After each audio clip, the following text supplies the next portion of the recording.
mạng y tế, vì sức khỏe cộng đồng. Chào bạn, bạn đang nghe audio chuyên mục tin y tế trên website mạng y tế.vn. Lãnh đạo thế giới gửi lời chia buồn Chủ tịch nước Trần Đại Quang từ trần. Nhiều lãnh đạo trên thế giới, trong đó có Tổng thống Nga, Chủ tịch Trung Quốc, Thủ tướng Nhật Bản, ngày 21 tháng 9 năm 2018 đã gửi lời chia buồn về việc Chủ tịch nước Trần Đại Quang từ trần. Chủ tịch nước Trần Đại Quang từ trần ngày 21 tháng 9 năm 2018 sau một thời gian mắc bệnh hiểm nghèo. Ảnh EPA, hãng tin TASS, dẫn thông cáo của Điện Kremlin cho biết, Tổng thống Nga Vladimir Putin ngày 21 tháng 9 năm 2018 đã gửi đến Tổng Bí thư Nguyễn Phú Trọng lời chia buồn về việc Chủ tịch Trần Đại Quang từ trần. Tổng thống Putin cũng gửi lời chia buồn đến gia đình, bạn bè, chính phủ và nhân dân Việt Nam.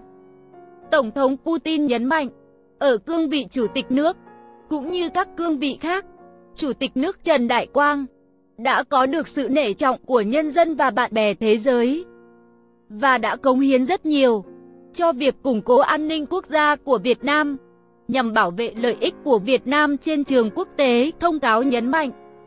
Tổng thống Putin cũng ca ngợi Chủ tịch Trần Đại Quang vì những đóng góp bản thân cho quá trình vun đắp mối quan hệ đối tác chiến lược toàn diện giữa Nga và Việt Nam và mối quan hệ song phương trên nhiều lĩnh vực. Tổng thống Nga cũng đề cập lại các cuộc gặp gỡ với Chủ tịch Trần Đại Quang. Người đứng đầu chính phủ Nga cho rằng, chính sự nhạy bén, sắc sảo về chính trị và khả năng hiểu bản chất của những vấn đề phức tạp nhất đã giúp Chủ tịch Trần Đại Quang có được sự tôn trọng chân thành nhất. Cùng ngày, nhiều lãnh đạo thế giới cũng đã gửi lời chia buồn về việc Chủ tịch Trần Đại Quang từ trần. Tân Hoa Xã cho biết Chủ tịch Trung Quốc Tập Cận Bình cũng đã gửi lời chia buồn sâu sắc. Chúng tôi vô cùng bàng hoàng khi biết tin Chủ tịch nước Cộng hòa xã hội chủ nghĩa Việt Nam Trần Đại Quang từ trần. Thay mặt Đảng Cộng sản Trung Quốc, Chính phủ và nhân dân Trung Quốc, tôi xin gửi lời chia buồn sâu sắc nhất đến Đảng Cộng sản Việt Nam, Chính phủ và nhân dân Việt Nam.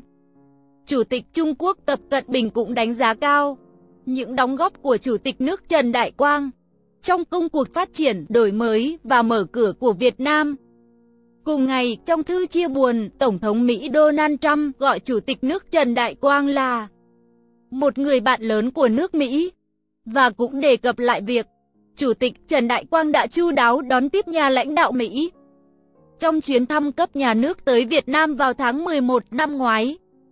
Chủ tịch Trần Đại Quang là một người bạn tuyệt vời của Hoa Kỳ.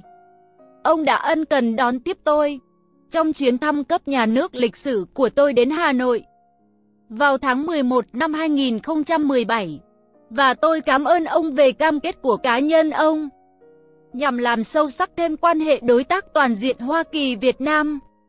Chúng tôi sẽ không quên những đóng góp của ông cho hòa bình, an ninh và thịnh vượng trong khu vực Ấn Độ Dương-Thái Bình Dương, cũng như tiếng nói của ông cho một Việt Nam đầy tự hào và độc lập trên trường quốc tế, Tổng thống Trump viết. Thủ tướng Nhật Bản Shinzo Abe cũng gửi thư cho Thủ tướng Nguyễn Xuân Phúc để gửi lời chia buồn. Nhà lãnh đạo Nhật Bản ca ngợi Chủ tịch Trần Đại Quang đã cống hiến hết mình cho quan hệ hữu nghị giữa hai quốc gia, Nhật Bản và Việt Nam, với tư cách là đối tác chiến lược.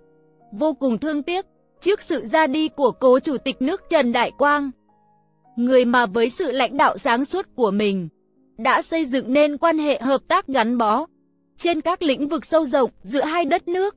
Cầu mong ngài yên giấc ngàn thu, Thủ tướng Abe viết trong thư. Ngoại trưởng Nhật Bản Kono Taro cũng gửi thư tới Phó Thủ tướng kiêm Bộ trưởng Ngoại giao Phạm Bình Minh để gửi lời chia buồn.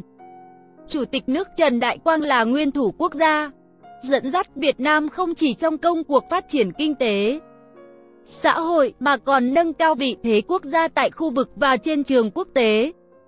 Ngoại trưởng Taro cũng mong rằng chính phủ và nhân dân Việt Nam sớm vượt qua nỗi đau, góp phần đưa đất nước phát triển hơn nữa.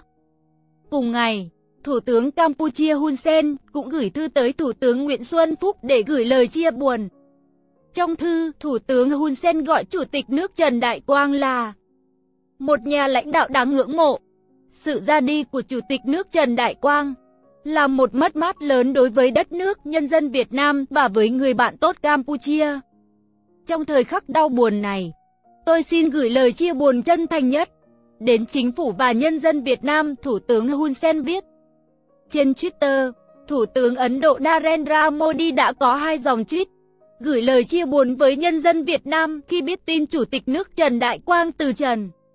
Thủ tướng Modi viết, xin gửi lời chia buồn chân thành và sâu sắc nhất tới Đảng, Nhà nước, nhân dân Việt Nam cùng gia quyến ngài Trần Đại Quang, Ủy viên Bộ Chính trị, Chủ tịch nước Cộng hòa xã hội chủ nghĩa Việt Nam, và chúng tôi luôn ghi nhớ những kỷ niệm tốt đẹp về tình hữu nghị ngài dành cho Ấn Độ và chuyến thăm rất thành công của ngài vào tháng 3 năm nay. Chủ tịch nước Trần Đại Quang đã qua đời lúc 10 giờ 5 phút ngày 21 tháng 9 năm 2018 tại Bệnh viện Trung ương Quân đội 108 do mắc bệnh hiểm nghèo. Minh Phương, tổng hợp, nội dung bài viết đến đây là kết thúc. Nếu bạn có thắc mắc, câu hỏi gì xin hãy chia sẻ bình luận bên dưới bài viết này. Mời bạn hãy đăng ký kênh Mạng Y tế, chia sẻ bài viết này tới bạn bè và theo dõi thêm những audio tiếp theo. Hy vọng bài viết này sẽ đem lại cho bạn nhiều điều bổ ích. Chúc bạn luôn mạnh khỏe.